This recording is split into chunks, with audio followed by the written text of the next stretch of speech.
Hello les gens, asseyez-vous, on va parler. Le LCDLS, c'est l'occasion d'aborder des sujets divers et de revenir sur les news gossip de la semaine. Retour sur les BET Awards, la cérémonie qui met la culture à l'honneur. Britney Spears encore seule contre tous, sa sœur prétend la soutenir. A-t-on eu la confirmation que Cardi a toujours voulu faire tomber Nicki Minaj? Tous les détails du clash de Cardi avec Jessie Woo. Le pire, le meilleur de la semaine et bien plus encore, c'est maintenant. Jingle.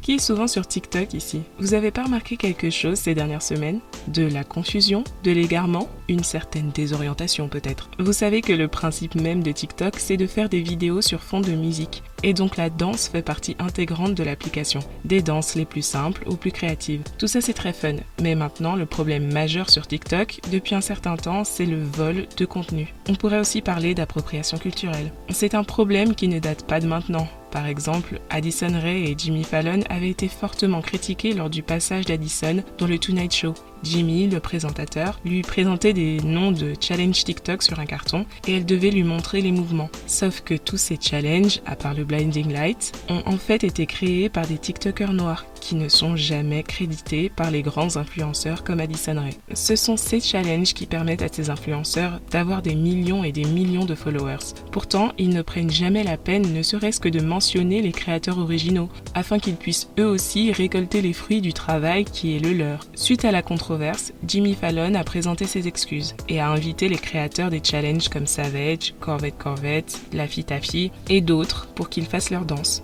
De son côté, Addison Rae avait plus ou moins balayé les critiques en disant qu'elle n'avait pas vraiment eu l'occasion de mentionner les TikTokers noirs durant l'émission, mais qu'elle aimerait beaucoup collaborer avec eux. L'action de Jimmy Fallon était sympathique, mais clairement ce sont les TikTokers comme Addison Rae, Charli D'Amelio et compagnie qui doivent être sensibles à ces questions et qui doivent créditer les créateurs noirs pour leur contribution majeure. Mais comme tous ces influenceurs veulent jouer au plus con, les TikTokers ont décidé d'agir pour prouver que TikTok ne serait rien sans eux. Ils font la grève et refusent de créer de nouveaux challenges TikTok, en mode voyons maintenant ce que vous allez faire.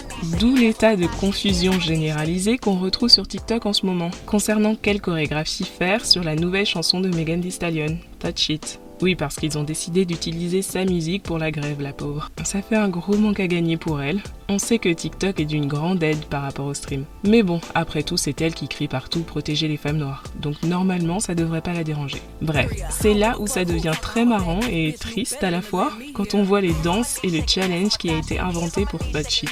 J'aime pas devoir explicitement rentrer dans des oppositions blancs et noirs, mais là, sérieux, c'est pas nous, c'est vous. Là, je peux rien faire pour vous. Vous êtes perdus et ça se voit. Demandez seulement pardon et asseyez-vous quelque part. Prenez un siège. What the fuck are you doing? Je ne sais pas si cette grève va vraiment faire changer les choses, mais en tout cas, elle aura permis de savoir qui est qui, pour ceux qui en doutaient encore.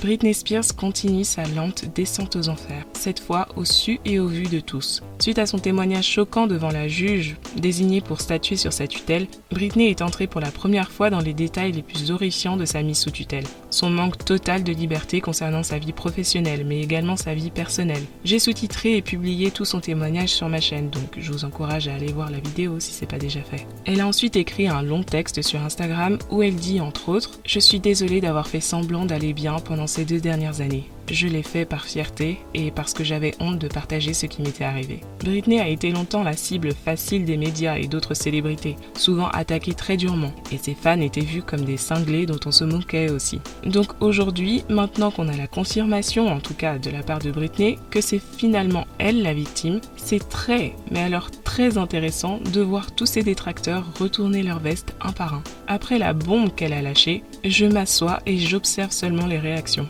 Par exemple, on a eu Justin Timberlake qui a voulu jouer les défenseurs de la liberté. Il a littéralement tweeté un discours. J'ai cru qu'il allait annoncer sa candidature aux élections à la fin. Peut-être qu'il essaye sincèrement de bien agir cette fois, mais perso j'accroche pas, désolé. c'est beaucoup de rédaction et pas assez de réaction. Dans son témoignage, Britney a aussi dénoncé sa famille, pas seulement son père, mais toute sa famille, en disant qu'ils étaient complices, ou en tout cas profitaient financièrement de la situation. D'après elle, il serait prêt à dire tout et n'importe quoi sur son état de santé pour s'assurer qu'elle reste sous tutelle. C'est ainsi que l'on a attaqué la petite sœur de Britney, Jamie Lynn Spears. Le père, on savait, le frère aussi, la mère pareil. Mais la petite Jamie, finalement, elle n'est plus aussi petite, c'est une adulte. Elle et Britney ont toujours paru proches, alors pourquoi elle n'a jamais publiquement dénoncé la situation de Britney ? C'est même pire que ça. L'été dernier, par exemple, alors que le mouvement Free Britney grandissait, quelqu'un lui a demandé pourquoi elle ne parlait pas plutôt des problèmes mentaux évidents de sa sœur. À l'époque, elle répond « Tu n'as aucun droit de supposer quoi que ce soit à propos de ma sœur, et je n'ai aucun droit de parler à propos de sa santé et de ses affaires personnelles. Elle est une femme forte, dure à cuire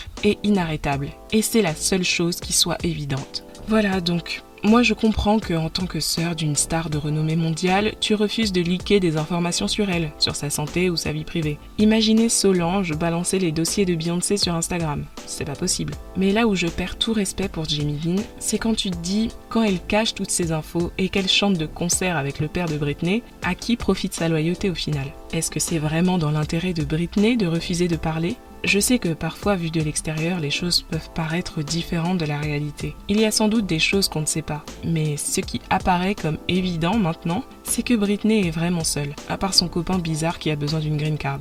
Suite aux critiques et menaces qu'elle a reçues pour son silence, Jamie Lynn Spears fait une vidéo pour déclarer son soutien à Britney et préciser qu'elle ne nous a pas attendus. Quand il s'agit de défendre sa propre image, Jamie Lynn ne perd pas de temps. Elle dit rien de spécial, mais...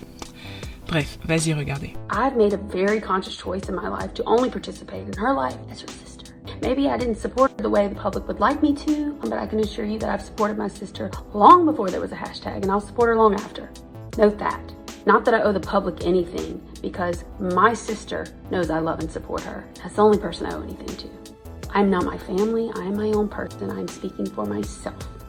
I'm so proud of her for using her voice. I'm so proud of her for requesting new counsel like I told her to do many years ago. Oh, not on a big public platform, but just in a personal conversation between two sisters. So I'm very proud that she's taken that step. If ending the conservatorship, if flying to Mars or whatever the hell else she wants to do to be happy, I support that 100%.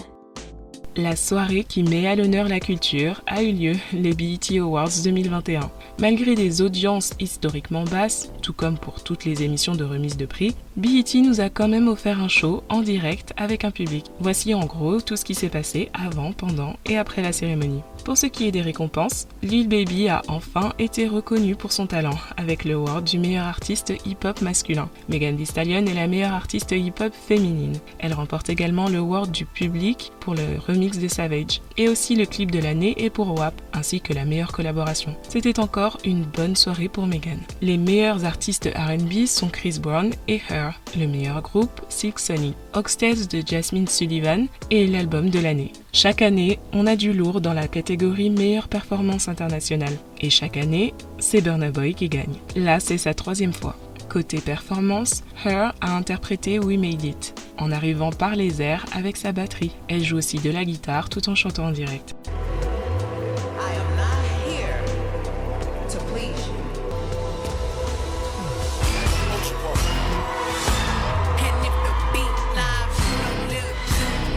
Megan Thee Stallion a interprété Touchy et j'ai bien aimé la performance. C'était simple et efficace. Vous savez que j'aime pas spécialement quand les artistes se lancent dans un gros spectacle et qu'ils se font submerger par leur propre mise en scène. Donc là, j'ai bien aimé son attitude, hyper sûre d'elle et son charisme. Et pour le coup, niveau attitude, on a été servi, car Megan a aussi interprété son featuring avec DJ Khaled sur I Did It. Il se trouve que dans cette chanson, il y a aussi Lil Baby et DaBaby. Sauf que, comme vous savez, Megan est en clash avec lui, depuis qu'il a fait sa chanson avec Tory Lanez. Donc c'est simple, plutôt que de venir sur scène et chanter à l'unisson avec DaBaby, Megan a fait son couplet et elle a quitté la scène. C'est pas très professionnel, mais qu'est-ce que vous voulez que je vous dise ? Elle a pas votre temps.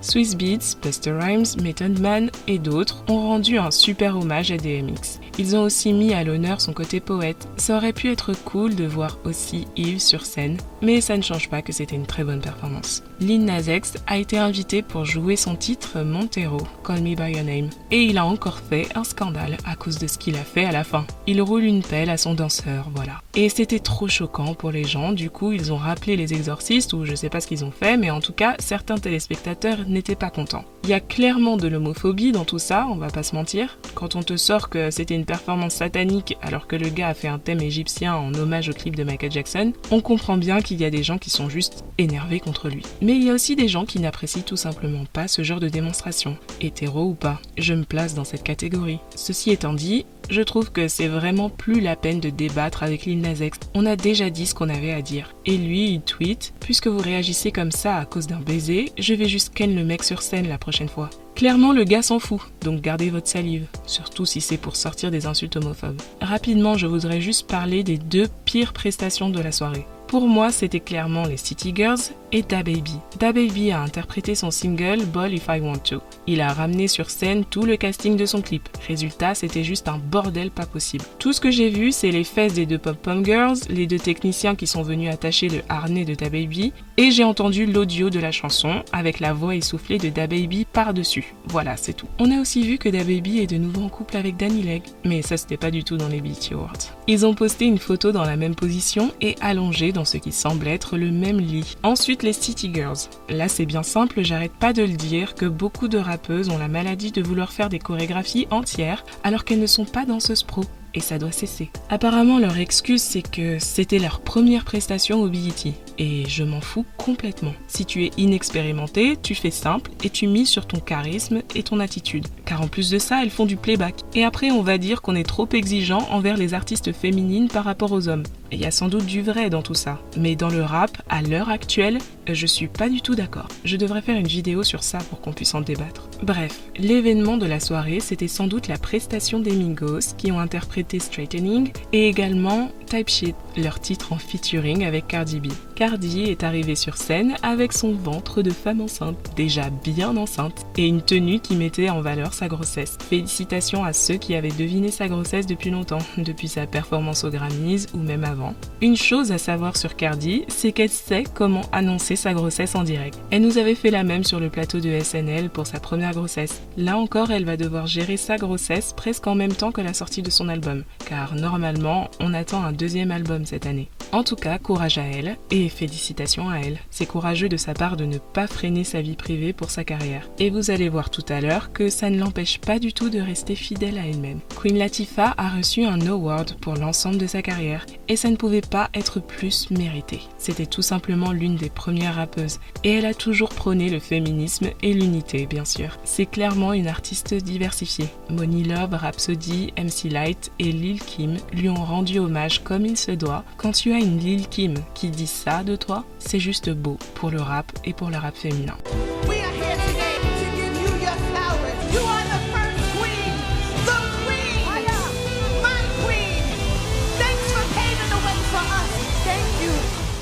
C'est très intéressant que Lil Kim parle ainsi, car avant la cérémonie, sur le tapis rouge, elle nous a fait une déclaration pour le moins inattendue, lorsqu'on lui demande si elle souhaiterait faire un versus battle. Now I have to ask, right? We're not going to say who against, but would you do a versus? Yes. You would do it? Yes. Is there anybody that you would do it against, or are you just ready for anybody? Nikki. Nikki? Really?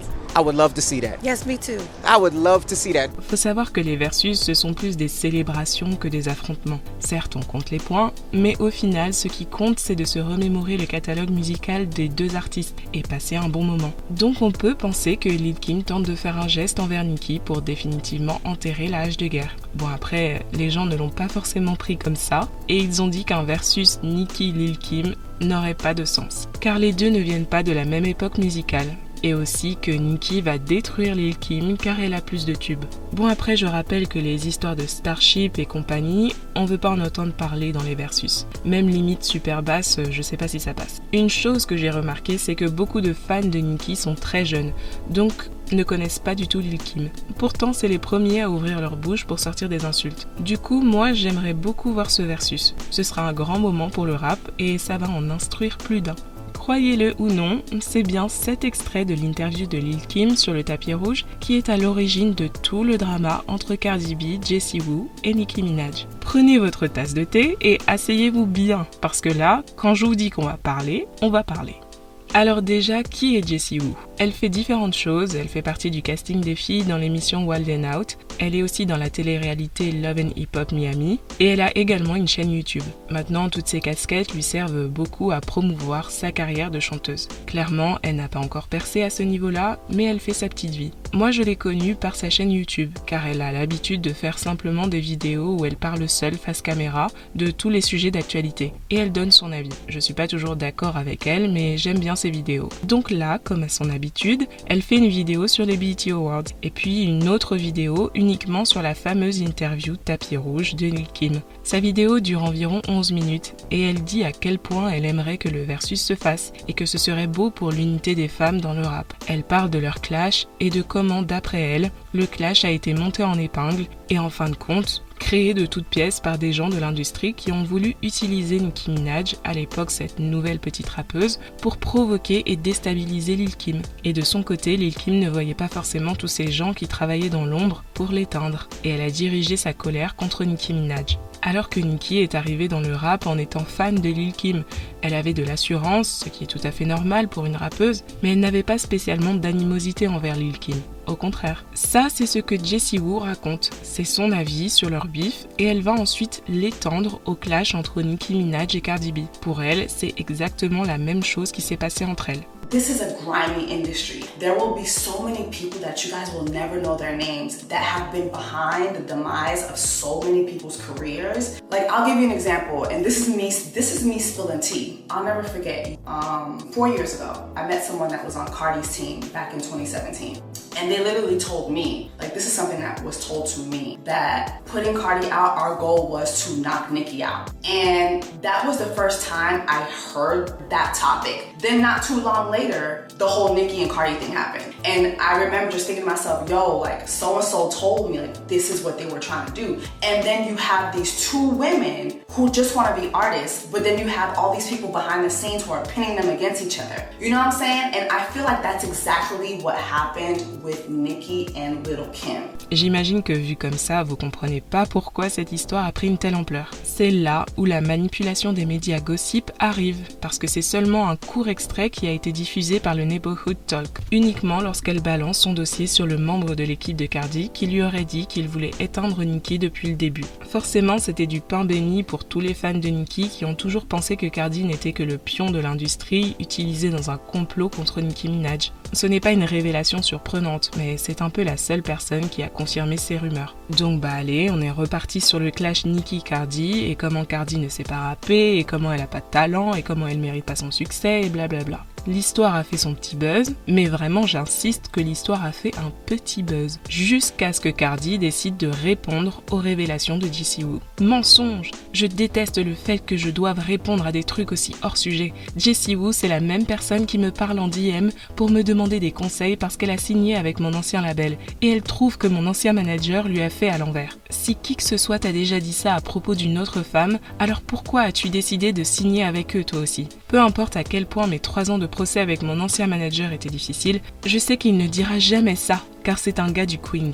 Et la dernière chose qu'on avait en tête, c'était une autre femme quand on essayait juste d'arriver au sommet. Ce que l'on a fait. Et oui, j'ai les DM. À partir de là, tout est allé beaucoup trop vite. Déjà, Cardi insinue que Jessie parle de son ancien manager, un gars qui s'appelle Shaft. Au début de sa carrière, au moment de Bodak Yellow, Cardi était signée chez KSR, un label dirigé par Shaft. Le gars lui servait de label et de manager, ce qui est interdit à la base. Mais bref, elle était avec lui. Et ensuite, quand le succès est arrivé, elle a voulu quitter KSR pour aller chez Atlantic Records, car évidemment, c'est une maison de disques majeure qui pouvait lui ouvrir beaucoup de portes. C'est un peu comme l'histoire de Megan Thee Stallion avec son ancien label qu'elle a voulu quitter pour aller chez Jay-Z. C'est bien joli tout ça, mais elles ont signé un contrat. Donc Shaft a attaqué Cardi en justice. Puis Cardi l'a contre-attaqué pour fraude. Oui, parce que le gars est assez malhonnête dans sa façon de gérer ses affaires. Bref, leur procès a duré 3 ans, à l'issue de quoi il y a eu un arrangement. C'est pour ça que Jessie est partie demander conseil à Cardi B en DM, parce qu'elle a signé chez KSR et que Shaft lui a aussi fait à l'envers, mais en pire. Donc, elle voulait l'attaquer en justice. Pour Cardi, le fait que Jessie ait signé chez Shaft, ça prouve qu'elle ment sur l'histoire avec Nicki Minaj.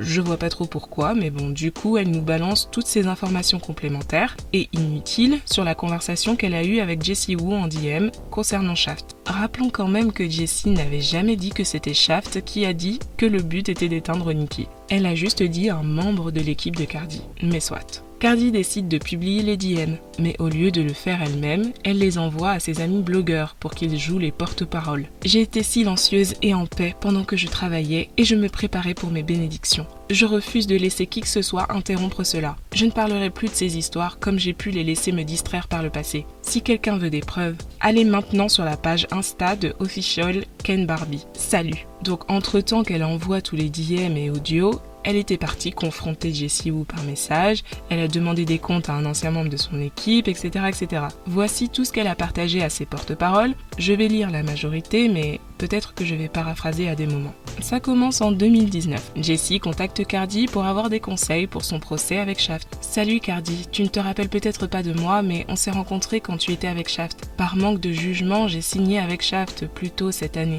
et j'ai sorti un EP. Après quelques mois de business malhonnête de sa part, j'ai engagé un avocat et découvert qu'il falsifiait des factures sans reçu pour les appuyer. Ensuite, elle demande à Cardi si elle veut bien lui donner des conseils ou si elle veut bien lui donner les coordonnées de son avocat pour qu'elle lui demande directement et pour pouvoir l'aider dans son procès. Cardi répond « Putain, j'aurais voulu voir ton message plus tôt. Je viens de passer un accord. Cela m'aurait beaucoup aidé. Oh mon Dieu, j'aurais voulu t'avoir envoyé ce message plus tôt. Je pensais pas que tu répondrais. J'espère que ton arrangement a été en ta faveur. Pas vraiment. C'était à 60% à mon avantage. J'arrive pas à croire qu'il continue d'arnaquer les gens. Genre putain mec, tu n'apprends donc rien ?» Puis Jessie raconte les détails de ce que Shaft lui a fait, comme refuser de lui montrer les ventes de son EP, prétendre qu'il a dépensé 91 000 $ sur elle en à peine 4 mois, qu'elle doit rembourser bien sûr. Bref, le gars est un arnaqueur. Cardi lui conseille de ne pas porter plainte à moins qu'elle ait de vraies preuves, car tout ça c'est long et ça coûte cher. Mais possible qu'elle gagne. Jessie continue de se plaindre des pratiques de Shaft et elle espère qu'il y aura assez de preuves pour qu'elle n'ait pas besoin d'aller jusqu'au procès. Elle remercie Cardi pour son aide et dit qu'elle est contente pour elle. Voilà. Donc ça c'était en 2019. Ensuite on arrive à cette semaine. Après le buzz Jessie Woo, Cardi est donc retournée lui parler en DM. Pourquoi tu dis ces conneries mensongères sur moi alors que c'est toi-même qui as signé avec mon ancien label? Je ne suis même pas en bon terme avec Shaft, mais je sais qu'il ne dirait jamais ça, car on n'avait même pas cette femme en tête. La suite de la conversation est en vocale. Hey, Cardi, it's just too much for me to type, but if you watch the full clip, like, I'm just talking about how we need unity with women in hip-hop. That's number one. Number two, Shaft wasn't the person who told me that. It was actually B-Hop who told me that. So that's what I was just talking about. Like, I wasn't saying, like, that was your goal. Like, if you watch the video, I'm saying, like, that was not your goal. It was literally, from what I was told, it was people pinning you guys. Stop with that fucking unity, bro. Stop with that bullshit that you was trying to do. First of all, I barely even spoke to B-Hop. B-Hop never even fucking did nothing with my management.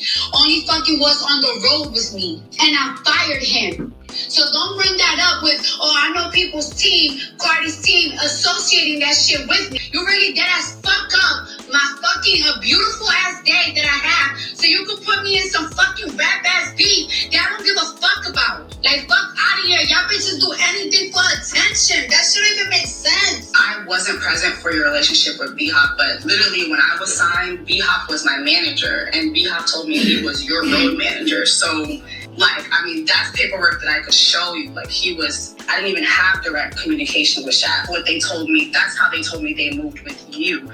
But I mean, I apologize. Like, I didn't mean to ruin your day. And I know you're not gonna go watch the video, but literally that's the spirit of what I'm saying in the video is I'm talking about unity.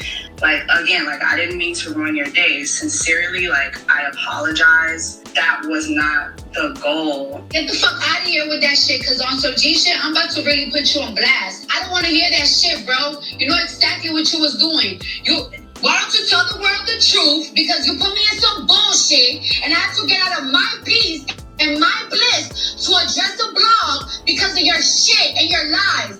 Comme Jessie lui a dit que c'est pas Shaft, mais que c'est un certain Biop qui lui a dit ça, Cardi est alors partie demander des comptes à Biop. Yo, hey, quoi de neuf, félicitations, la famille s'agrandit. Frère, qu'est-ce que Jessica Wu raconte comme connerie? Que tu lui as dit que notre plan était d'éteindre Nicki? Quand avons-nous parlé d'elle quand j'étais chez KSR? Et pourquoi est-ce qu'elle dit que parmi tous les gens, c'est toi qui lui as dit ça? Je n'ai jamais dit ça, je te promets, j'ai jamais dit ça. Tu sais que je ne suis pas dans les choses des gossips, le seul truc dont je parle c'est le business et les objectifs futurs. Du coup, comme Biop dément, Cardi est retournée parler à Jessie Wu. Mais entre-temps, elle avait fait une interview avec nul autre que Tasha K, qui est aussi blogueuse. Sauf qu'il faut quand même savoir que Cardi B déteste Tasha K, et je pense que c'est réciproque. Tasha parle régulièrement des infidélités d'Offset, et Cardi l'accuse de mentir. Je crois qu'elle l'a aussi attaqué en justice. Donc le fait que Jessie s'allie à Tasha sur cette histoire bancale, ça ressemble de plus en plus à une conspiration pour faire du buzz sur le dos de Cardi. Et la faire chier au passage. Mais Tasha et Jessie ont crié haut et fort que l'interview était planifiée depuis longtemps. Soit. Dans l'interview, Jessie ne dit pas grand chose de plus que ce que je vous lis ou les audios. Donc après avoir parlé à Biop et après l'interview avec Tasha K, Cardi rapporte à Jessie que Biop a nié avoir dit tout ça. Elle dit que Biop n'est pas du tout dans l'industrie. À la fin, elle dit « Tu ne peux pas mentir sur Shaft car il te poursuivrait en justice. Donc, tu as décidé de mettre ça sur le dos de quelqu'un avec un petit rôle dans mon équipe et ensuite tu as dit ça sans preuve et en mettant mon nom dans l'histoire. » Jessie répond « Bien sûr qu'il va dire ça. Biop m'a dit qu'il t'a présenté à Beyoncé et que tu as eu une collab avec elle parce qu'il t'a présenté à elle. Genre, bien sûr qu'il va dire ça. Et voilà, tu recommences à mentir parce que j'ai rencontré Beyoncé à Made in America et la chanson c'est une rumeur bien connue sur internet. Donc tu sors juste des histoires de ton cul là maintenant.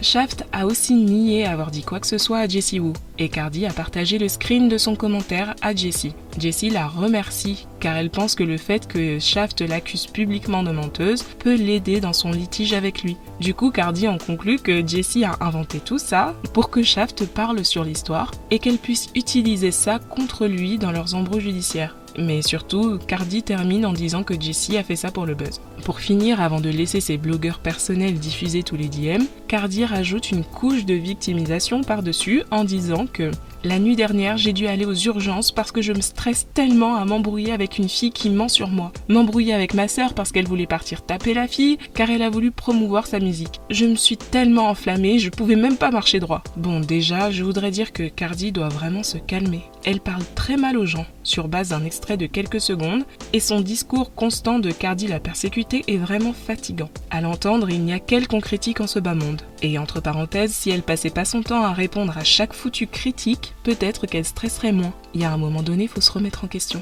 Ceci étant dit, il y a différents angles pour voir cette histoire. Certains vont penser que Jessie Wu est une menteuse en recherche de buzz et qu'elle a agi avec le soutien de Tasha K. Certains vont penser que Cardi a réagi parce qu'elle a quelque chose à se reprocher. Moi perso, je pense que c'est Biop et Shaft, les menteurs dans l'histoire. Je pense que Biop a vraiment dit ça à Jessie Wu. Alors soit il a dit ça parce que c'était vraiment leur intention de faire tomber Nicki, soit il a juste dit ça pour faire le beau dans une conversation. Genre chez KSR, on est capable de détrôner la rappeuse numéro 1. Dans tous les cas, je pense pas que Jessie a inventé de toute pièce cette révélation. Pour la simple raison que le but et le sujet de sa vidéo, c'était même pas Cardi à la base. Elle parle de Cardi littéralement pendant à peine 1 minute sur ces 11 minutes là. Quand on regarde toute la vidéo, limite sa révélation elle passe crème. On fait pas trop gaffe parce que le sujet c'est pas ça. Et parce que de toute façon, même ce qu'elle dit est en fait à l'avantage de Cardi B. Elle dit qu'il y a des gens dans l'ombre qui ont monté Cardi et Nicki l'une contre l'autre, mais que finalement Cardi n'a jamais voulu de mal à Nicki, et inversement, et que l'important c'est de rester unis dans le rap féminin. L'industrie musicale c'est une machine bien vicieuse, et souvent l'artiste est au cœur de tout ça, mais dans une bulle isolée. Que ce soit bien clair, je ne dis pas du tout que Cardi n'a aucun talent, et qu'elle a eu juste de la chance dans le rap, mais posez-vous 2 minutes, surtout les fans de Cardi, et demandez-vous sincèrement, vous pensez que Cardi aurait eu le même succès, aussi rapide, si elle n'avait pas à un moment donné attaqué l'image de Nicki Minaj, s'il n'y avait pas eu ce constant affrontement entre la team Cardi d'un côté et la team Nicki de l'autre? Combien d'articles, combien d'interviews ont pu avoir leur vue grâce à ce clash? Essayez de quantifier l'exposition, la lumière que ce clash a donné à Cardi B. Encore une fois, sans dire qu'elle n'a pas de talent. Bodak Yellow, c'était avant leur clash. Mais restons logiques. Si vous pensez que ce clash a nui à la carrière de Nicki, de l'autre côté, il a forcément profité à la carrière de Cardi B, non? Au niveau médiatique, on nous a clairement servi une méchante et une gentille dans l'histoire. Et donc, même si c'est mal, on comprend pourquoi les labels et les maisons de disques aiment bien monter les artistes les uns contre les autres, surtout les femmes. Qui a abusé cette semaine? Qui a le sang chaud à tel point qu'elle ne peut plus marcher? Qui a trop parlé et qui est restée bien trop longtemps silencieuse? Vous avez voté. Et quelqu'un doit vraiment se calmer ici. Faire gonfler ses veines comme ça pour ensuite dire que c'est la faute des gens si on part aux urgences. Cardi est le clown de la semaine. Parce que son équipe a voulu faire tomber Nicki Minaj? Non, je dirais plutôt parce qu'elle n'arrive toujours pas à décrocher des réseaux sociaux. On se retrouve la semaine prochaine pour un nouveau SCDLS. Et vous pouvez voter dès le samedi dans l'onglet communauté pour élire le clown de la semaine. Dites en commentaire ce que vous pensez de la vidéo et si vous êtes d'accord avec le résultat. Allez, on se parle en commentaire.